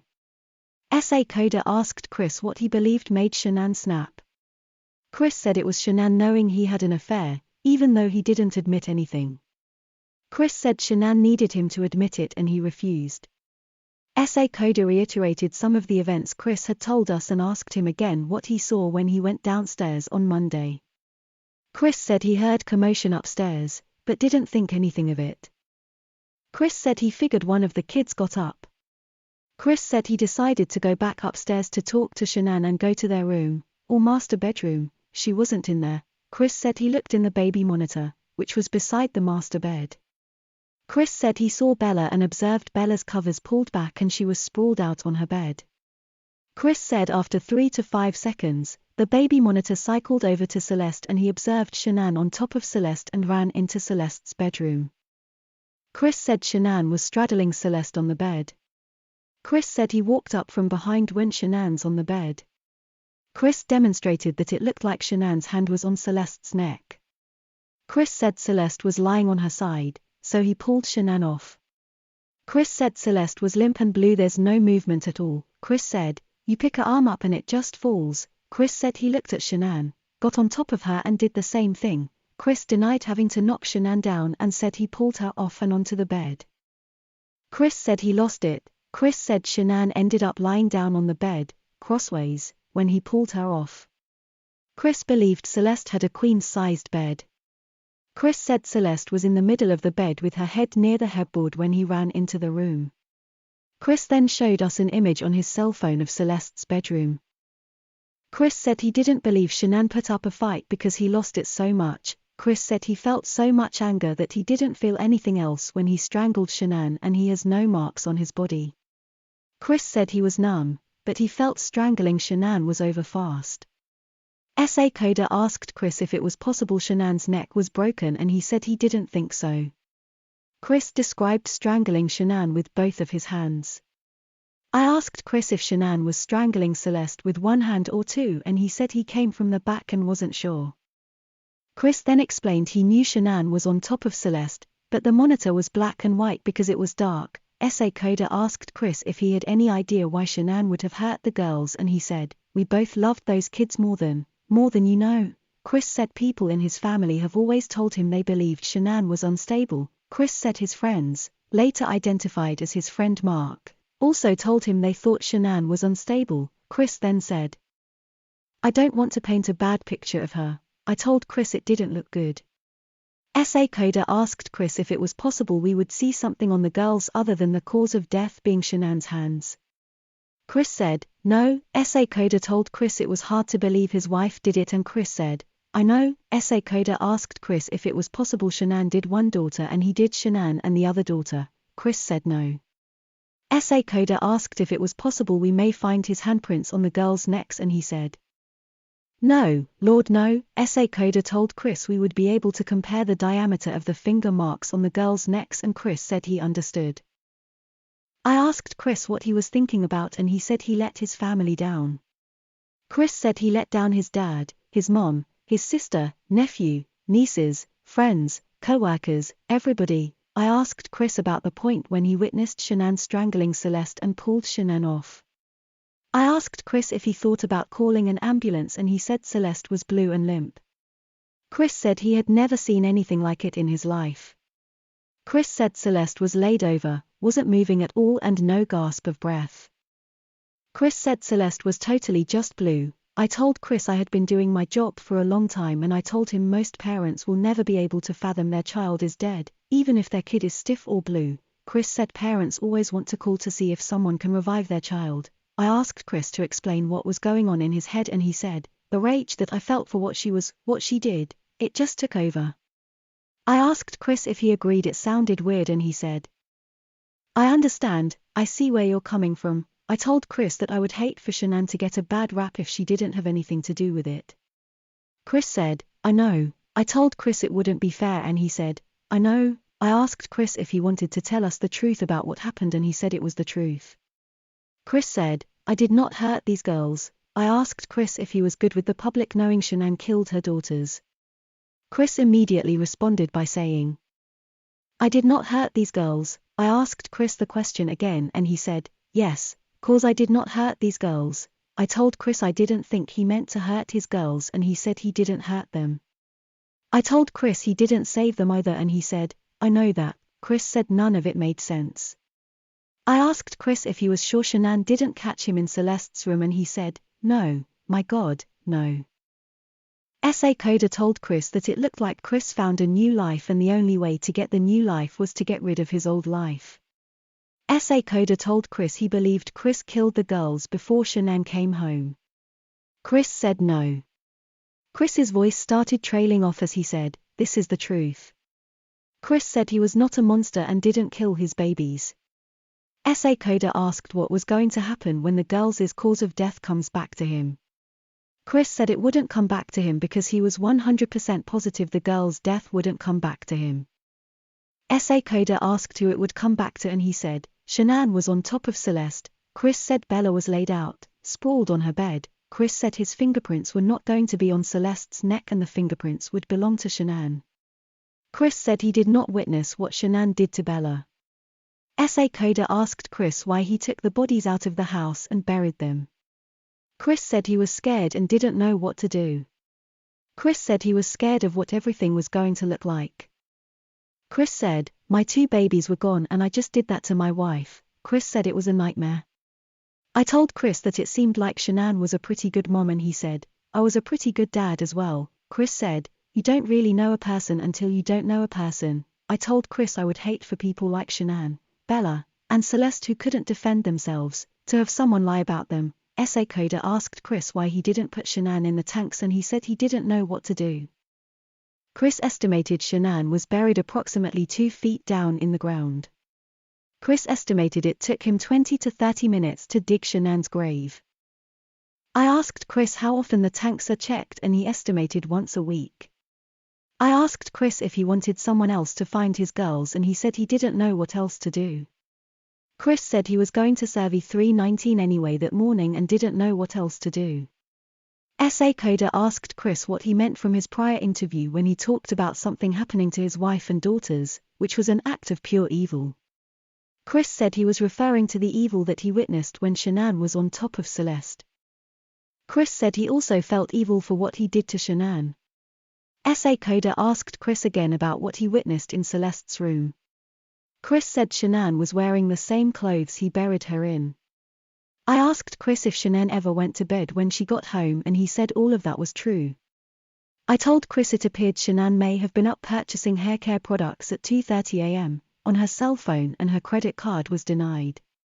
Chris said he wasn't aware of the purchase if it occurred. I asked Chris if Shanann got upset with him because they didn't have any money, and he said he wasn't aware of the attempted purchase.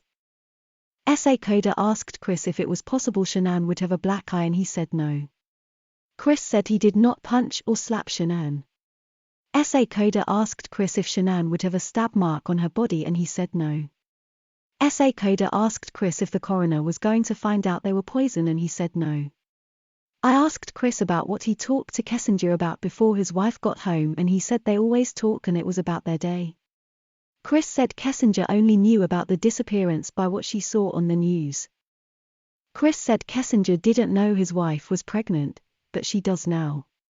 Chris said he was scared to tell Kessinger about the pregnancy because he felt like Kessinger wouldn't have gone on a date with him if she knew. Chris said Kessinger knew he was married with kids. Chris asked if we were going to talk to Kessinger, and we said yes. SA Coder asked Chris if Kessinger was going to tell us she knew he was going to kill his family and he said no. Chris said Kessinger just knew they were going to hang out more after he got his own place. Chris said, Kessinger, genuinely liked me. Chris begged us not to put Kessinger's name in the news because she had been through enough in her life. I asked Chris if he felt sorry for what he did and he said, I wish I wouldn't have lost control and got on top of Shanann and did that, and then I did that, referring to dumping them at the oil well site. Chris, apologized to myself and SA Coder for lying. I told Chris I believed he was there for a reason. Chris said, there's a reason why I didn't, that I came in because, there's a reason why I didn't come in with a lawyer either, so I just, and this is gonna happen so. I told Chris I was struggling with the fact that as many people who would say he was a good person and would never do such a thing. There were an equal amount of people who would say the same thing about Shanann. Chris said, I know. I told Chris I was struggling with it and he said, I know. SA Coder then asked Chris how we could prove Shanann murdered the girls. Chris said we could examine the bodies and compare the hand marks on their necks. I asked Chris if he was sure they would have hand marks and that they weren't smothered and he said, they shouldn't have been smothered, no. And Bella, I don't know, but Celeste Shanann, was on top of her and her head was to the side. I asked Chris if he saw Shanann using a pillow on top of Celeste and he said no. I asked Chris why there were sheets inside his kitchen trash. Chris said he used the fitted sheet to wrap up Shanann, found at the oil well site, so he didn't know what to do with the flat sheet and pillowcases that were left over. I asked Chris why he didn't try to hide the sheet out at the oil well site and he said he was so scared and didn't know what to do. SA Coder asked Chris if someone came up on him and he said no. Chris said he knew his co-workers were on their way out to the oil well site. I asked Chris about the electronics taken from his residence and asked him if he could provide me with their passwords. I wrote down the passwords. SA Coder then asked Chris if he had any questions for us. Chris asked to use the restroom. SA Coder asked Chris if he had any weapons on his person and Chris said no. SA Coder conducted a pat-down search of Chris and then escorted him to the restroom. SA Coder returned Chris to the room. SA Coder and I returned to the room with Chris a short time later and asked him if he was positive Bella and Celeste were inside the tanks. Chris said yes. Chris said he put the girls into the tanks by the hatch on the top. Chris said he had to walk up the stairs and then opened the hatch. I told Chris the detectives on scene said they could barely fit their arm through the hatch. Chris drew an imaginary shape on the table with his hand to show us the approximate diameter of the hatch. I asked Chris if it was hard to get the girls in the tanks and he said no. I asked Chris if he had to push the girls into the tanks and he said, not really. I asked Chris if Shanann was buried because he knew she was too big to fit in the tank and he said yes. I asked Chris if each girl was going to be in a separate tank and he said yes. Chris then advised he didn't know how much fluid was in the tanks. I asked Chris if he could hear them drop and he said Bella's tank seemed emptier than Celeste's tank. I asked Chris if it sounded like Bella would have hit the bottom and he said he heard a splash. I asked Chris if it was possible he put the girls in the tanks when they were alive and he said, no, God no, no, no, no, God, no, God no. Chris said there was no chance the girls were alive when they were dropped into the tanks. I asked Chris if the coroner was going to find any resuscitation marks on the girls. Chris asked, like from CPR or something? Chris said no. I asked Chris if he knew CPR and he said he took a class one time at work, which was 2 years ago. Chris said the class used adult dummies and he wouldn't even know how much pressure to apply to a child. Chris confirmed the girls were gone, so he didn't attempt any sort of resuscitation. I asked Chris if he ended up checking on Bella and he said yes. Chris said Bella was blue in the face, not moving. I didn't hear anything as far as a pulse or a beat of any kind. SA Coder and I thanked Chris for speaking with us and SA Coder asked Chris if he was hungry. Chris said he felt bad eating our food. SA Coder brought Chris 2 pieces of pizza and a bottle of water. Note, I gave Chris an additional 2 slices of pizza a short time later, which he also consumed. We then allowed Ronnie to return to the room to tell Chris goodbye as a police officer was going to drive Ronnie to a hotel for the night. Ronnie told Chris the police took his Lexus. Ronnie said the other detectives he talked to said Chris's story changed a few times. Ronnie asked Chris if the baby monitor was upstairs or in the kitchen. Chris said it was upstairs and Ronnie said he thought Chris said it was in the kitchen. Ronnie told Chris he loved him no matter what. Ronnie said he was interviewed and he told the detectives there was no way he, Chris, would ever hurt his children. Ronnie said it was a problem he didn't call the police and Chris agreed. Ronnie said they would just have to prove it some other way. Ronnie said it was unfortunate his baby monitor didn't record. Ronnie hugged Chris and left the police department. SA Coda returned to the room and asked Chris to clarify the size of the hatch. SA Coda asked Chris to compare it to his paper plate. Chris estimated the hatch was twice the size of his paper plate. SA Coda asked Chris if he had to squeeze the girls in to get them into the hatch. Chris said, it wasn't right. Chris said he put the girls into the hatch feet first. Chris described the girls with their arms stretched above their head. SA Coda asked Chris why he put them in separate tanks and Chris said he wasn't thinking at that point in time and was scared out of his mind and didn't know what to do.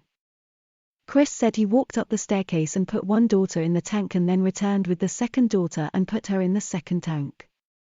SA Coda asked Chris if he had to cut the girls up or anything and Chris said no. Chris assured SA Coda the girls were in the tank batteries. Lastly, I returned to the interview room and asked Chris if a Frederick Police Department officer could photograph him without a shirt on to make sure he didn't have any marks or injuries on him. Chris agreed and Officer Matt James photographed Chris's face. Head, arms, chest, back, hands, and legs. Officer James advised me the photographs would be turned into their digital evidence storage system. Results of the polygraph examination were released to Chris Watts, Detective Baumhover, and the 19th Judicial District Attorney's Office.